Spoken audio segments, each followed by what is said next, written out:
საღამოშვიდობისა თქვენ უყურებდა უსმენთ პირდაპირ საუბარს ეკაბერიძესთან რადიო მაესტროს ეთერში FM 94.7-ზე. პავლე კუბლაშვილის განმარტებით მოქალაქეთა პოლიტიკური გაერთიანებების შესახებ მიღებულ საკანონმდებლო ცვლილებას არანაირი უკუქცევის ძალა არ აქვს და არც ერთი პოლიტიკური გაერთიანება არ დაისჯება იმისთვის, რომ მან ადრე კანონიერი გზით გარკვეული შემოწირულობები მიიღო. კუბლაშვილის განმარტებით ახალ ნორმებს არანაირი რეტროაქტიურობის ძალა არ გააჩნიათ. უკან დახევა ამერიკის საელჩოს მიერ გავრცელებული განცხადების შემდეგ თუ პოლიტიკური ხერხი, რომლითაც პოლიტიკურ კონკურენტებს თანხა დაახარჯინეს. პირდაპირ საუბარი დღეს ირაკლი ალასანიასთან გვექნება. გადაცემის მეორე ნაწილში რა შეცვალა ქართულ პოლიტიკაში 2011 წელმა? ამ შეკითხვაზე პასუხის მიღებას დღეს ვასილ მაღლაფერიძისგან შევეცდებით. ბატონო ირაკლი, მოგესალმებით. საღამოშვიდობის. დიდი მადლობა მოწვევისთვის. დიდი მადლობა მობრძანებისთვის. თქვენი ეთერით მიულოცო დამდეგი ახალი წელი თქვენს კოლექტივსაც და მთელ საქართველოს. დიდი მადლობა, გილოცავთ მეც წინასწარ. ცოტა ხნის წინ გავრცელდა უმრავლესობის ლიდერების განცხადება, რომლის თანახმადაც პარტიებს პოლიტიკური გაერთიანებების შესახებ კანონში ცვლილებების შეტანა და მიღებული ფინანსების დაბრუნების საფრთხე აღარ ემუქრებათ. და რომ არ აქვს ამას რეტროაქტიული ძალა. ამ სიტყვას ვიმეორებ, იმიტომ რომ სწორედ ეს სიტყვა იყო ნახსენები ამერიკის შეერთებული შტატების საელჩოს განცხადებაში, რომელსაც შემდეგ მოყვა უკვე ნაციონალების ორი პოლიტიკური ლიდერის სპეციალური პრესკონფერენცია და განცხადება კანონთან დაკავშირებით. მე მაინტერესებს თქვენი აზრით რა იყო ეს პოლიტიკური ხერხი იმისთვის, რომ წინასწარ დაგეხარჯათ თქვენ და თქვენს პოლიტიკურ პარტნიორებს ის თანხები, რომლებიც განსაზღვრული იყო, რომ უნდა დახარჯულიყო სინამდვილეში საარჩევნო წელიწადში, თუ ეს იყო უბრალოდ იძულებითი რეაქცია ამერიკის შეერთებული შტატების განცხადებაზე და უკან დახევა ხელისუფლების მხრიდან. სხვათა შორის აკაკი მინაშვილმა მოუწოდა დღეს ამერიკის საელჩოს პრესკონფერენციაზე, რომ მათ კარგად გადაამოწმონ ინფორმაცია, ვიდრე ამასთან დაკავშირებით გააკეთებენ განცხადებას. პირველ რიგში თავად ამ კანონპროექტთან დაკავშირებით მინდა ჩემი აზრი მოგახსენოთ. აუცილებლად. თავისთავად კანონპროექტი, რომელიც დამტკიცებული იქნა დღეს გუშინ პარლამენტის მიერ, ეს არის მართლაც შეშინებული ხელისუფლების გადაწყვეტილება, უწოდებ პათოლოგიური, იმიტომ რომ ერთს არა მხოლოდ ეწინააღმდეგება კონსტიტუციას, არამედ საღაზრსაც ზოგადად. ქვეყანაში და აქედან გამომდინარე ეს არის ხელისუფლება, რომელმაც დაინახა, რომ კონკურენტულ გარემოში დამარცხება გარდაუვალია მათთვის. ეს მე ამას დიდი ხანია ვამჩნევ, თუნდაც საზოგადოების მოქალაქეებთან შეხვედრების დროს, განსაკუთრებით რეგიონებში იგრძნობა ახალი მუხტი, რომელიც ბიძინა ივანიშვილის პოლიტიკაში მოსვლის შემდეგ მთელ საქართველოში ეს საგრძნობია. ამიტომ მე დარწმუნებული ვარ, რომ კონკურენტულ გარემოში ნაციონალური მოძრაობა დამარცხდება, ეს დაინახეს მათაც და დაიწყეს სხვადასხვა ხერხებით პოლიტიკური სივრცის, მათ შორის დაფინანსების გზების ჩაკეტვა. მაგრამ საინტერესოდ განვითარდა თვითონ მოვლენები, როდესაც იმ რედაქციით, როგორც მოსმენილი იქნა და დამტკიცებული უკვე ეს კანონპროექტი პარლამენტზე და წარდგენილი პრეზიდენტისთვის, იმავე რედაქციით გამოქვეყნდა დღის პირველ ნახევარში მაცნეს ვებგვერდზე, მაგრამ სწორედ ამ განცხადების მერე, რომელიც თქვენ ახსენეთ, რედაქცია შეიცვალა თვითონ ვებგვერდზეც და მე დოკუმენტი აქვს ორივე მაქვს ამოღებული, სადაც პრაქტიკულად ერთი სიტყვა არის ამოღებული, რისი ამოღების შემდეგაც მართლაც არ აქვს უკუქცევითი ძალა ამ კანონპროექტს. ეს კიდევ ერთხელ მეტყველებს, რომ ისინი არიან ისტერიკაში პრაქტიკულად, დგამენ ნაბიჯებს, რომელიც შემდეგ უკან დახევანს შეცვლა უწევთ.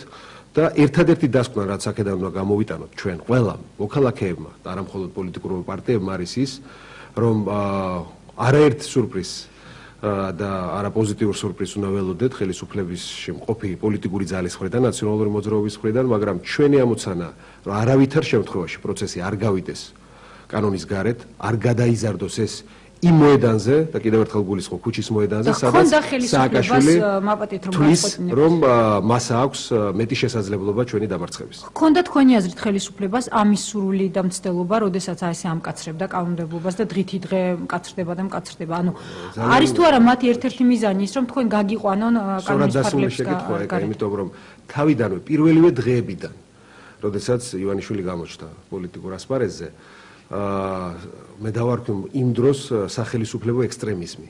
ისეთი რეაქცია მისცა მის პოლიტიკაში შემოსვლამ ხელისუფლებამ და ხელისუფლებამ ისეთი რეაქცია მისცა და დარწმუნებული ვარ, რომ სწორედ მთელი აქცენტი გადატანილი იყო იქითკენ, რომ თავად ბიძინა ივანიშვილი, მისი პარტნიორები გავსულიყავით კანონის გარეთ. და ისევ ქუჩის აქციებით დაგვიწყოთ თუნდაც ბიზინა ივანიშვილისთვის მოქალაქეობის დაბრუნების მოთხოვნის დაყენება და ეს სწორად გათვალა თავად ბიზინამაც და ჩვენც ვთანხმდებოდით იმაში, რომ ამის ფუფუნება ნაციონალურ მოძრაობას და სააკაშვილს არ უნდა მივცეთ. ჩვენი ამოცანა არის, როგორც თავიდანვე ითქვა, რომ კონკურენტულ არჩევნებში დავამარცხოთ ნაციონალური მოძრაობა. ამას სჭირდება ძალიან დიდი მუშაობის ჩატარება, სწორედ ის თანხები, რომელიც კანონიერად იყო პოლიტიკური ოპოზიციის ამ ჯანსაღ ნაწილზე შეწირული, უნდა დაიხარჯოს საარჩევნო ინფრასტრუქტურის მომზადებისთვის, უნდა დაიხარჯოს იმ საკითხებზე, სადაც დამკვირვებლები კომისიის წევრები კვალიფიციურად იყვნენ მომზადებული და მართლაც შევხვდეთ მომზადებული შემდეგ საპარლამენტო არჩევნებს. სწორედ ეს განზრახვა რო დაინახეს ჩვენში და იგრძნეს, რომ ისეთი პოლიტიკური მანქანის შექმნას ჩაეყანა საფუძველი, რომელიც მათ უკვე არაერთხელ აპრობირებულ, ასე ვთქვათ, პოლიტიკურ მანქანას ნამდვილად აჯობებს და ერთი მომენტია კიდე, რასაც მინდა ხაზი გაუსვა.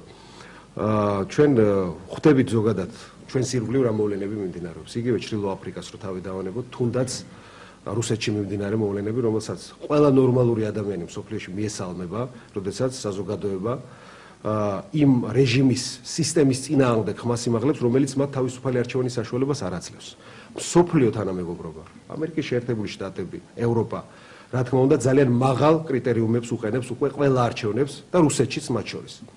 ჩვენთანაც საქართველოში სააკაშვილმა და ნაციონალურ მოძრაობამ დაინახა, რომ მათ არჩევნებს საერთაშორისო თანამეგობრობა აღარ გააყალბებინებს.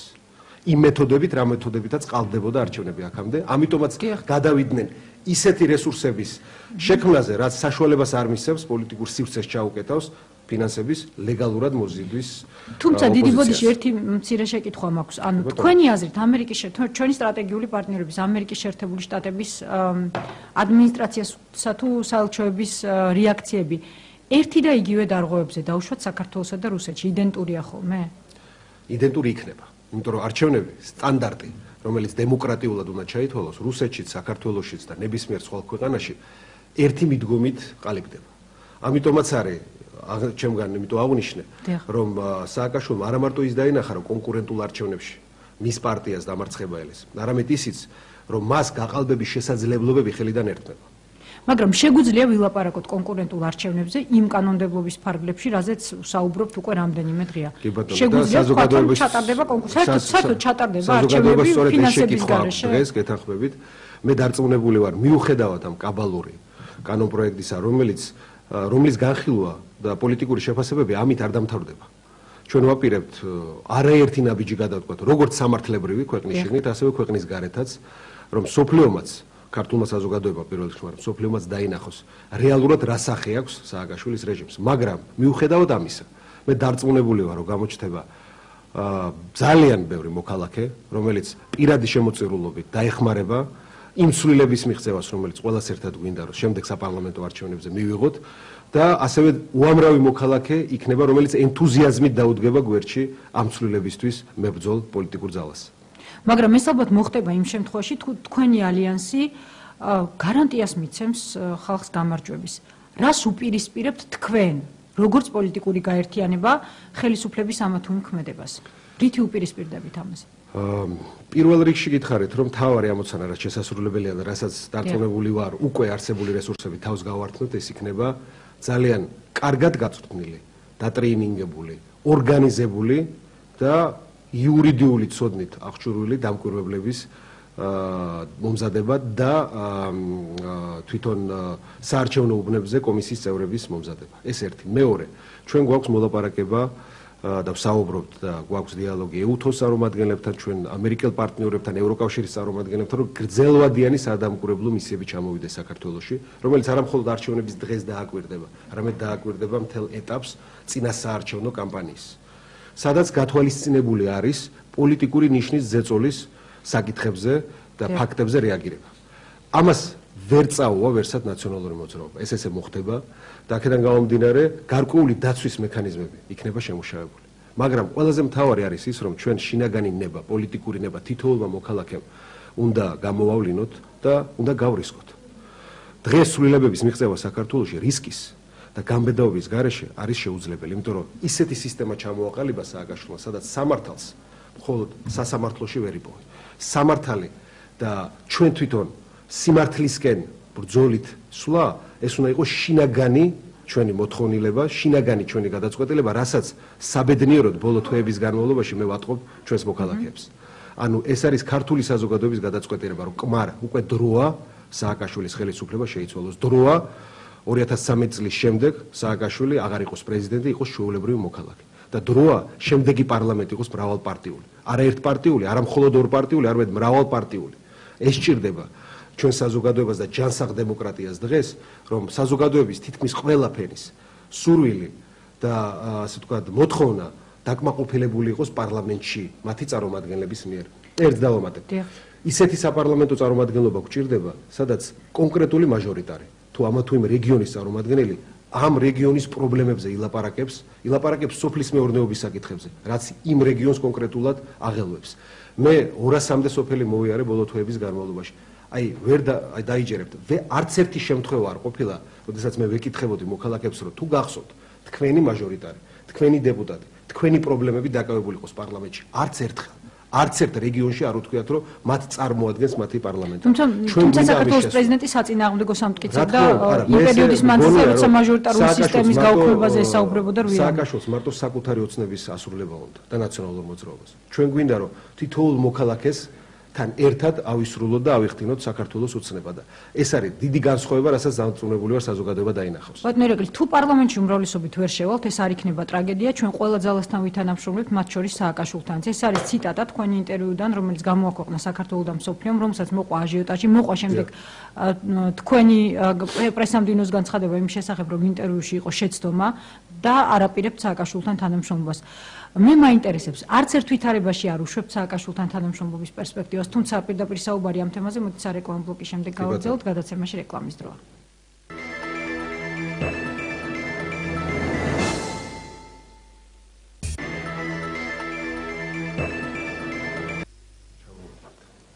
ვაგრძელებთ პირდაპირ საუბარს ირაკლი ალასანიასთან. ბატონო ირაკლი, თქვენს ციტატას კიდევ ერთხელ წავიკითხო, უბრალოდ არ ვიცი არის თუ არა ეს თქვენი ციტატა. თუ პარლამენტში უმრავლესობით ვერ შევალთ, ეს არ იქნება ტრაგედია, ჩვენ ყველა ძალასთან ვითანამშრომლობთ, მათ შორის სააკაშვილთანაც. ამას მოყვა განცხადება იმის შესახებ, რომ ეს იყო შეცდომა. მე მაინტერესებს, მე აღარ ვაპირებ ამაზე ჩაძიებას, უბრალოდ მაინტერესებს, არც ერთ ვითარებაში არ უშვებთ სააკაშვილთან ურთიერთობის პერსპექტივას? არა, სააკაშვილი იქნება ჩვეულებრივი რიგითი მოქალაქე 2013 წლის შემდეგ. მას პოლიტიკასთან შეხება არ ექნება, ყოველ შემთხვევაში უახლოესი პოლიტიკური ციკლი. აქედან გამომდინარე, უბრალოდ რა თანამშრომლობაზე შეიძლება იყოს ლაპარაკი სააკაშვილთან, მით უმეტეს რომ ჩემი პირადი განწყობებიც მის მიმართ, როგორც პოლიტიკოსის მიმართ, რა თქმა უნდა, შორს არის სიმპათიებისგან და სწორედ ეს მოხდა ჩვენ შორის ის ფუნდამენტალური განსხვავებები იყო საფუძველი იმისა, რომ ჩვენ ვერ შევთანხმდით და მე დავტოვე ხელისუფლება. ასე რომ მასთან რა თქმა უნდა ზედმეტიც არის ლაპარაკი რაიმე თანამშრომლობაზე, აქ საუბარი რაზეა. ანუ რა ვერ გადმოსცა სწორად, თუ შეიძლება ჩემი ბრალი იყო უკეთესად უნდა ამეხსნა და ხა თქვენი ეთერით ვისარგებლებ. ჩვენ აი გასული წლის ერთ-ერთი ყველაზე დიდი, ჩემი აზრით, მონაპოვარი ჩვენი საზოგადოების არის ის, რომ საზოგადოებამ ირწმუნა საკუთარ თავში იმის ძალა, რომ ჩვენ ქართველებს საქართველოს საზოგადოება შეგვიძლია არა ძალადობრივად, არა რევოლუციებით მოვემზადოთ და შევცვალოთ ხელისუფლება. აი ეს რწმენა 2011 წელს გაჩნდა ჩვენ საზოგადოებაში და სწორედ ეხლა სწორება ყველა პოლიტიკური ძალის მხრიდან არის არჩევნებს და თქვენ გახსოვთ 2 წლის წინ, როდესაც თავისუფალი დემოკრატები სხვა ძალები ლაპარაკობდით, რომ არჩევნებამდე უნდა მივიდეთ, თითქმის ყველა დანარჩენი პოლიტიკური ძალა ჩვენ გვაკრიტიკებდა, რა დროს არჩევნებია, ჯერ ეს უნდა გავაკეთოთ, ჯერ სხვა რამე უნდა გავაკეთოთ. ანუ ეს რწმენა ჩამოყალიბდა საზოგადოებაში. წელს, ანუ მომავალ წელს 2012 წელს ჩვენ კიდევ უფრო დიდი გამოცდა გვაქვს უკვე კომპეტენტური, უпростоრეთ კონკურენტული არჩევნების ჩატარების და შემდეგ უკვე მრავალპარტიულ პარლამენტში ჩვენ უნდა დემონსტრირება გავუკეთოთ თელ საზოგადოებას, მათ შორის პირველ რიგში ჩვენ თავს, რომ ჩვენ შეგვიძლია შეთანხმების მიღწევა პარლამენტში. მარტო ოპონირებისთვის არ შევდივართ პარლამენტში. მე დარწმუნებული ვარ, რომ შემდეგი პარლამენტი იქნება მრავალპარტიული. მე ვიცი, რომ იქ ჯერა რომ იქნება ნაციონალური მოძრაობის წარმომადგენლებიც, იქნებიან. უმცირესობაში, მაგრამ იქნება. და მათთან არა მხოლოდ ოპონირებას ვაპირებთ, ჩვენ ვაპირებთ რაღაც ქვეყნისთვის მნიშვნელოვან ეროვნული უსაფრთხოების საკითხებზე შევთანხმდეთ კიდევაც. და როდესაც აი ეს კულტურა დამკვიდრდება და არა ის ერთპარტიული სისტემა, რომელიც 8 წლის განმავლობაში იყო ჩვენს ქვეყანაში, მე ჩავთვლი, რომ დიდი ნაწილი ჩემი პოლიტიკაში მოსვლის გავაკეთე. იმიტომ რომ ეს სჭირდება დღეს ჟანსაღ დემოკრატია ჩვენს ქვეყანაში. თუმცა ბატონერაკლი ბიზნეევანიშვილმა შემოსვლისთანავე პოლიტიკაში დასახა მიზანი საკონსტიტუციო უმრავლესობით მოსვლა. თქვენ უშვებთ იმას, რომ ეს მიზანი ვერ შესრულდეს, რადგან ინტერვიუში ორჯერ არის ნათქვამი, რომ ეს არ იქნება ტრაგედია თუ ვერ მოხვალთ უმრავლესობაში. ქართული საზოგადოების, საქართველოს მოქალაქეების და ამომრჩევლების ობიექტურად დათვლის შემთხვევაში რა შედეგიც დადგება, ის შედეგი იქნება მისაღები ჩემთვისაც და ნებისმიერი სხვა პოლიტიკური ძალისთვის. ამიტომაც არის მნიშვნელოვანი, რომ სწორი ეგზიტ პოლები ჩატარდეს, რეალურად სოლიდური ორგანიზაციების მიერ, არაერთი ორგანიზაციის მიერ ჩატარებული ეგზიტ პოლები არჩევნების დღეს და იყოს ისეთი მექანიზმი დათვლის ხმის, რომელიც მიმართ რწმენა გვექნება ძირითადად ყველა ოპოზიციურ თუ პოზიციაში მყოფ პოლიტიკურ ძალას. ამ შემთხვევაში რა შედეგიც დადგება, ის უნდა იყოს მისაღები ყველა ძალისთვის. მე პირადად დარწმუნებული ვარ, რომ კონკურენტულ გარემოში სააკაშვილის ნაციონალური მოძრაობა დამარცხდება არჩევნებში. და მოხვალთ თქვენ საკონსტიტუციო უმრავლესობით. გაქვთ ასეთი მიზანი თუ არა? მიზანი გვაქვს რომ მოვიდეთ უმრავლესობით, რადგან ეს არ გამორიცხავს მრავალპარტიულობას, რამდენთაც კოალიცია კონსტიტუციური უმრავლესობით, უბრალო უმრავლესობით, ეს იქნება ქართული საზოგადოების გადასაწყვეტი და ჩვენ იმ შედეგს მივიღებთ, რა ვერდიქტსაც გამოიტანს საქართველოს მოქალაქე. ბატონერაკლი, წარმატება ალბათ თქვენი ალიანსის არის დიდწილად დამოკიდებული იმაზე, რამდენად შეთანხმებულები იქნებით პარტნიორები ერთმანეთში. მე მაინტერესებს, როგორ ხდება კოორდინაცია ისეთ მნიშვნელოვან თემებზე, როგორიცაა თუნდაც საბოლოო პოლიტიკური მიზნები, როგორიც არის დამოკიდებული ნატოსთან, ფინანსებთან დაკავშირებული საკითხები და ასე შემდეგ. ხარ თუ არა კოორდინირებული?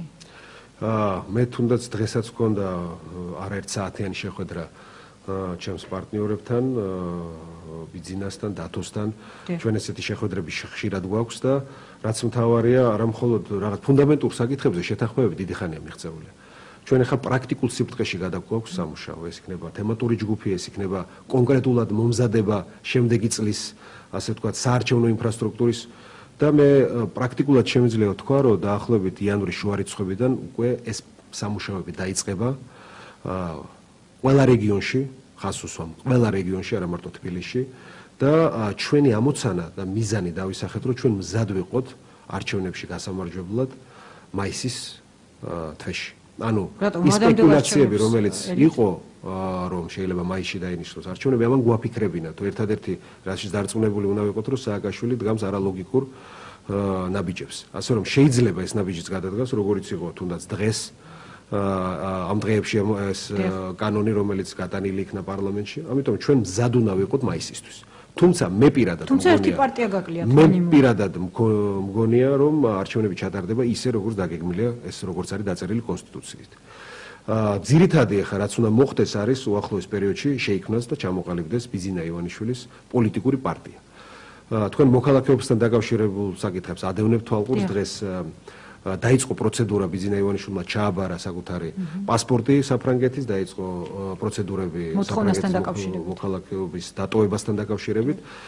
ეს პრაქტიკულად ისეთ ვითარებაში აგდებს სააკაშვილს, რომ ის იძულებული იქნება, რომ ძალიანაც არ უნდოდეს მისცეს მოქალაქეობა ბიძინა ივანიშვილს, ამიტომ მე წინააღობებს ვერ ხედავ, რომ ბიძინა ივანიშვილს რაც შეიძლება ჩქარა ჩამოაყალიბოს საკუთარი პოლიტიკური გუნდი, პარტია და შემდეგ უკვე დავიწყებთ კონკრეტულ ლაპარაკს უკვე კოალიციაზე და შემდეგ არჩევნებს როცა მივუახლოვდებით საარჩევნო ბლოკზე. შემადგენლობასთან დაკავშირებით რა ხდება, რადგან ბიძინა ივანიშვილმა დღეს განაცხადა, რომ მიმდინარეობს მოლაპარაკება ეროვნულ ფორუმთან და მალე გაირკვევა თანამშრომლობის ფორმები. სხვა შორის ეს ხდება მას შემდეგ, რაც ფორუმი როგორც ბლოკი დაიშალა და მას ჩამოცილდა ტრადიციონალისტთა კავშირი.